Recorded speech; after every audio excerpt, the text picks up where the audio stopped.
Buong detalye ng love story ni Zanjo Marudo at Rhea Atayde.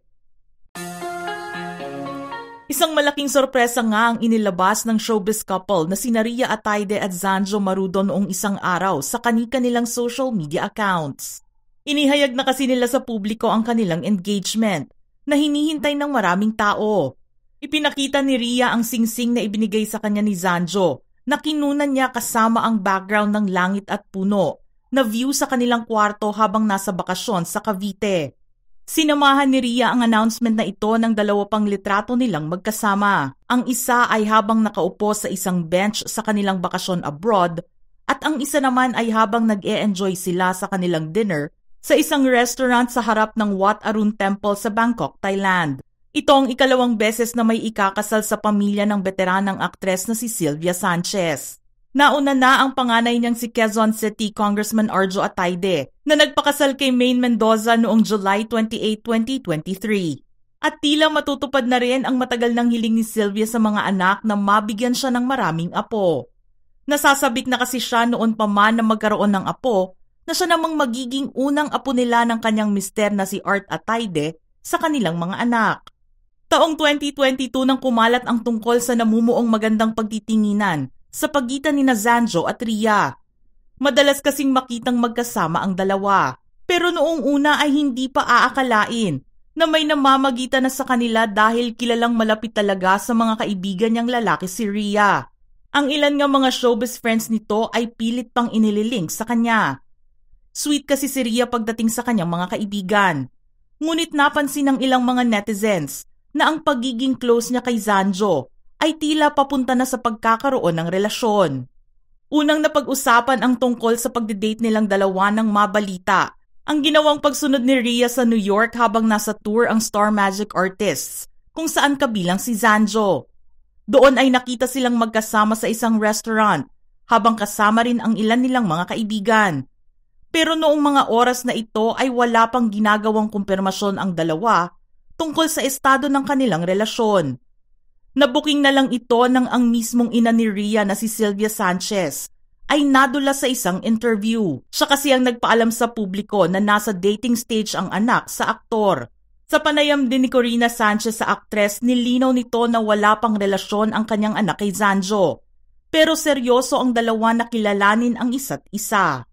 Parehong single sina Zanjo at Rhea nang magsimula silang mag-date. Dahil bukas sa publiko ang love life ni Zanjo, ang huling nabalitang nakarelasyon niya ay ang Filipino-Australian model surfer na si Josie Prendergast noong 2018. Wala rin silang ginawang kumpirmasyon sa relasyon nila kahit maraming chismis ang lumalabas tungkol dito. Kaya naman ikinagulat na lang ng marami ang balitang paghihiwalay nila noong November 2020 na talaga namang pinag-usapan sa showbiz community. Ang nabansagan namang pambansang BFF na si Rhea ay zero pagdating sa kanyang love life noong panahong iyon. Tahimik ang kwento ng kanyang puso, kahit marami ang mga aktor na iniuugnay sa kanyang pangalan. Naging maganda ang unang meeting nila ni Zanjo sa bakuran ng ABS-CBN. Nagsimula silang magkatrabaho nang pareho silang isama sa teleseryeng My Dear Heart noong 2017. Ginampanan ni Rhea ang papel bilang si Gia, ang biological mother ng batang karakter na si Heart, na inalagaan naman ng karakter ni Zanjo na si Jude. Hindi nagtagal sa istorya ay nalaman ng karakter ni Zanjo na si Heart ang kanyang anak sa relasyon nito noon sa karakter ni Rhea. Dito nagsimulang maging malapit sina Rhea at Zanjo sa isa't isa. Kalaunan ay napasama na rin si Zanjo sa lumalaking grupo ng ilang mga artista na tinatawag nilang Nguya Squad. Marami nga ang kinikilig kapag nakikita silang magkasama. Maganda kasi ang chemistry nilang dalawa na nagpapakita na nag-e-enjoy lang sila sa company ng isa't isa. Kaya rin naman matapos makumpirma na nasa dating stage sila, nagsilabasan na rin ang mga litrato nila habang nakabakasyon sa Japan. Habang wala pa rin kumpirmasyon na nanggagaling sa kanilang dalawa, patuloy naman ang pagiging sweet nila sa mga litratong na ipopost ng kanilang mga kaibigan sa social media. Naging IG official naman silang dalawa nang makita ang mga litratong nakapost sa feed ni Zanjo na nagpapakita sa masaya nilang bonding ni Rhea. Sa kaarawan naman ni Zanjo noong nakaraang taon, mapapansin ang post ni Rhea na pinapasalamatan ang aktor sa pagdating nito sa kanyang buhay. Aniya sa caption ng post, You have no idea how grateful I am every day that you exist in this timeline and that you make it even better. Happy birthday, you! At noong magbalik ang ABS-CBN Ball 2023, nakita sa unang pagkakataon ang paglalakad nilang dalawa sa red carpet ng magkasama.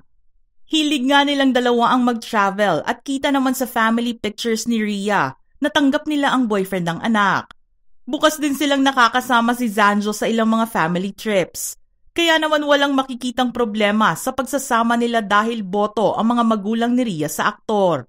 Suportado rin ni Zanjo ang ginawang sexy calendar post ni Rhea sa isang alcoholic brand. Dito nakita ang tiwalang ibinigay ng aktor sa pagpasok ng girlfriend sa mga daring photo shoots.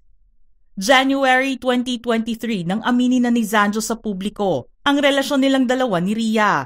Aniya, yes, parang it's out in the open naman na, so yes. Yan ang naging sagot niya sa tanong ni Karen Davila nang minsan siyang mag-guest sa morning program nito na Head Start sa ANC. At nang mapag-usapan naman ang tungkol sa pagpapakasal, hindi pa makasagot noon ang aktor at sinabing sobra siyang nag-e-enjoy sa sitwasyon ng buhay niya, maging sa career at personal life. Hindi muna ito nagbigay ng kahit na anong clue tungkol sa kasal, dahil ang interview na iyon ay masyado pang maaga para masagot, pareho sa oras at sa relasyon nila ni Rhea. Valentine's Day 2024 nang ipadama muli ni Rhea ang pag-ibig kay Zanjo. Ginawa niya ito sa pamamagitan ng pag-post ng Hearts Day message sa kanyang social media. Mensahe niya para sa boyfriend, "Being the one who plans and surprises everyone through the years, I've come to terms with being the giver. But somehow the love I put out in the world found its way back to me in the form of you.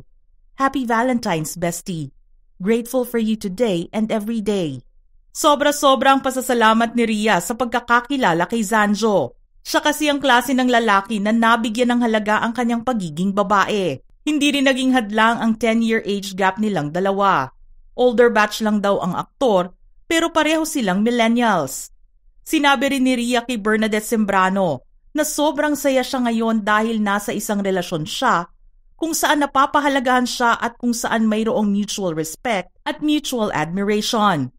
Nilinaw niya na mas pinili niyang gawing pribado ang relasyon nila dahil isa ito sa mga bagay na nais niyang maprotektahan mula sa interes ng ibang tao.